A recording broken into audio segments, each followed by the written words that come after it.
What's really interesting about the fact that Jesus was crucified is that it was prophesied that the Messiah would be crucified 1,000 years before Jesus was born. In Psalm 22, King David wrote about the Messiah and what would happen. And this was also several centuries before crucifixion was even invented. Psalm 22 outlines the death of the Messiah, specifically verses 16 through 18.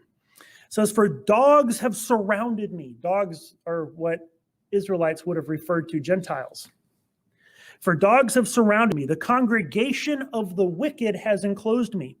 They pierced my hands and feet. I can count all my bones. They look on and stare at me. They divide my garments among them, and for my clothing they cast lots."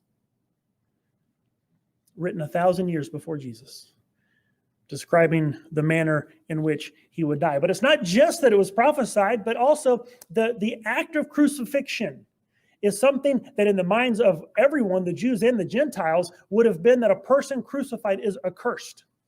Specifically for the Jews, it's a reference to an Old Testament that says anyone who hangs upon a tree is cursed. And the early Christians very clearly took that. Hanging on the cross was the equivalent of that. In Galatians 3:13, Paul says that Jesus has redeemed us from the curse of the law, having become a curse for us. For it is written, "Cursed is everyone who hangs on a tree." So the fact of crucifixion and the manner of his death was all part of his atoning work in paying for our sin. It's not merely that he died, but that he was also became accursed, so that he was cursed in our place. Despite having no sin himself, he took our place and he took our punishment for our sin. The beloved Son took the place of the accursed criminal. That little church on Liberty Hill, come praise the Lord, let your cup be filled.